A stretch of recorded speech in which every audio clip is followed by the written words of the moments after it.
기본소득당 상임대표 국회의원 윤혜인입니다. 안보와 경제는 보수가 망칩니다. 기후재앙이 우리나라를 덮쳐 인명과 재산의 피해가 재난 수준에 이른 시기에 윤석열 대통령은 전쟁 중인 우크라이나를 전격 방문해 젤렌스키 대통령과 정상회담을 가졌습니다.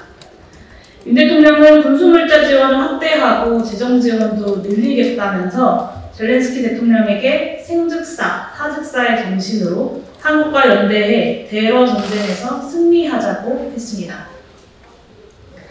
우크라이나 러시아 전쟁에 우크라이나 연합군으로 참여하는 군사 동맹국이나 할 법한 외교 수사입니다. 우리나라의 지정학적 위치에 대한 완전한 몰상식에 근거한 이 수사에 이순신 장군의 비장한 각오이자 고도의 군사 전략의 변을 그대로 차용했습니다. 그동안 수많은 외교 실언을 접했던 터라 크게 놀라진 않았지만 굳이 이순신 장군의 말씀을 인용하는 것에는 솔직히 비위가 상했습니다. 우크라이나 전쟁에 대해 헌법과 보편적 국제 규범에 따라 한국이 취해야 할 입장은 단전 평화이고 이로부터 침략전쟁을 부인하고 피해 국가에 인도적 지원을 하는 것은 우리가 해야 할 책무입니다. 그러나 우리가 처한 종합적인 안보 환경을 고려할 때 이 전쟁의 군사적 충돌 상황에 대해서는 절제와 전략적 모호성을 유지해야만 합니다. 전략적 모호성은 모든 외교의 기본이고 특히 우크라이나 전쟁에서 군사적 일방 편들기는 우리나라의 외교 입지와 자율성을 축소시킬 뿐입니다. 우리나라는 국제서양조약기구의 회원국이 아니며 우크라이나 역시 나토 회원국이 아닙니다. 대한민국이 우크라이나와 군사 혈맹 수준의 외교를 통해서 얻을 이익이 무엇이란 말입니까? 국내 비판이 거세지자 대통령실은 우크라이나 방문 근거로 전후 우크라이나 재건 사업 참여를 노린 외교적 노력을 강조하고 나섰습니다. 지금까지 아무런 실익 없이 한반도의 군사적 위기와 주변 열강인 러시아, 중국의 적대를 고조시키는 외교 행보를 일삼고 155mm 포탄 오해 지원 등 우리나라의 지경학적 안보 이해에 심각한 불이익을 안기면서 내세운 외교의 명분이 바로 가치 외교였습니다. 냉정한 경제적 실리가 아니라 민주주의와 인권 같은 보편적 가치를 중시하는 외교를 말합니다. 그랬던 정부가 이제는 우크라이나 재건 사업 한국 참여로 인한 경제적 떡고물 이야기를 강조하는 형국입니다. 우크라이나 재건 사업이 제2의 마셜 플랜처럼 규모가 크고 그 규모가 2,000조 원에 이를 거라는 이야기가 정부 쪽에서 흘러나왔습니다. 정부가 재건 사업 참여로 인한 경제 기회를 강조하는 것이 그간 미국과 일본 일변도의 윤석열 정부 가치 외교가 국익을 해친다는 비판을 의식한 국내 여론 호도용일 뿐입니다.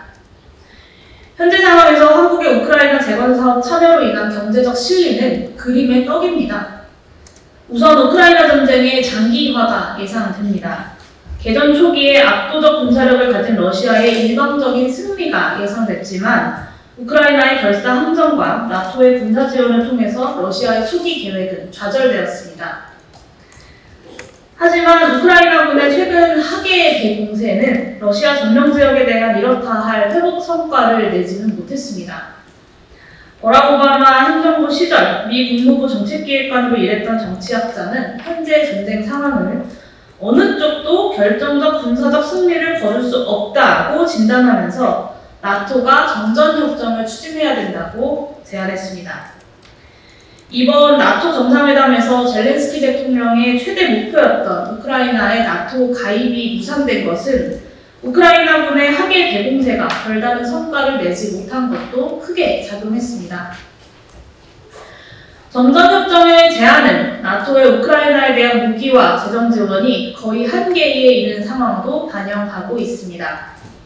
그래서 민간 국제전략 전문가들 사이에 현재 점령 지역의 현상 유지를 전제로 한 정전협정이 비중 있게 논의되고 제안되고 있습니다.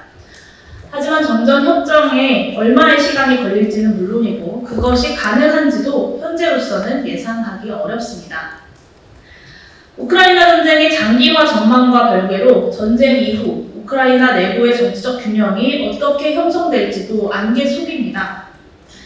이번에 윤석열 대통령이 뜨거운 우정을 표시한 젤렌스키 대통령이 전쟁 이후에도 우크라이나의 실권자로 남아있을지 장담할 수 없다는 이야기입니다.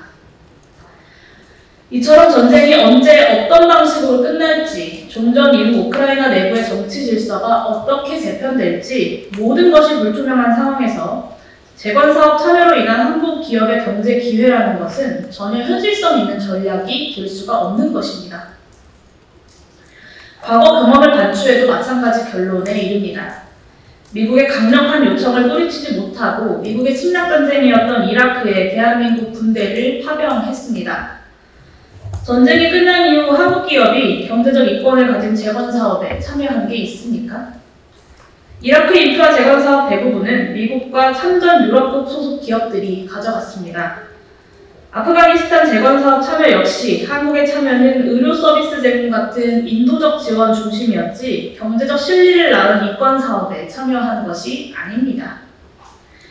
인도적 지원 중심 재건 사업이 나쁘다거나 할 필요가 없다는 이야기를 드리는 것이 아닙니다.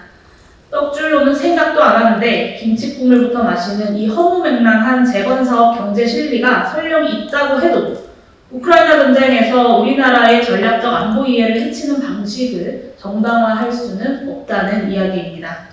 그런데 그 경제 실리마저 전혀 현실성 없는 기대라는 것입니다. 그림의 떡에 불과한 우크라이나 재건 사업이 아니라 당장 발등에 불이 떨어진 경제 문제가 있습니다. 만성화되고 있는 무역수지 적자입니다.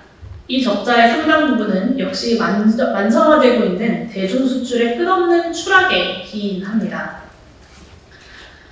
지난해 6월 대중무역수지는 약 28년 만에 적자가 시작되었고 9월 한 달을 제외하고 지난해 10월부터 올해 5월까지 계속해서 적자를 유지하고 있습니다. 적자 규모가 작년 5월부터 12월까지 52억 달러, 올해 1월부터 5월까지 118억 달러입니다.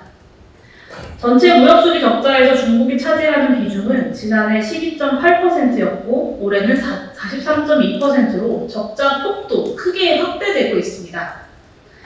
정부는 반도체 업황 부진, 중국의 경제 회복 지연 등의 상황적 요인들을 거론합니다. 하지만 반도체를 포함한 중간재 상품은 물론 자동차, 스마트폰, 전자제품 등 완성품에서도 중국의 추격이라는 구조적인 요인이 있습니다. 중국 소비자들의 한국산 제품에 대한 반감도 한몫을 거들고 있습니다. 윤석열 정부는 비상한 통상 전략과 산업 전략이 필요한 자리를 한미일 군사동맹 올인 전략으로 대체하고 있을 뿐입니다.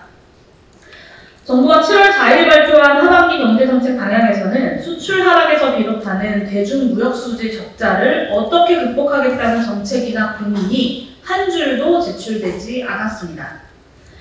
그러나 정작 중국과 기술 패권 경쟁을 벌이는 미국은 중국과의 경쟁을 안보 분야에 한정하고 경제에 미치는 충격을 최소화하기 위한 노력들을 강구하고 있습니다. 보수 세력이 선거 때가 되면 전가의 보도처럼 써먹어온 레토릭이 있습니다. 바로 안보와 경제는 보수가 잘한다. 윤석열 정부는 안보와 경제는 보수가 잘 망친다는 것을 확실히 입증하고 있습니다. 이제 멈춰야 합니다. 이상으로 기자회견 마치도록 하겠습니다.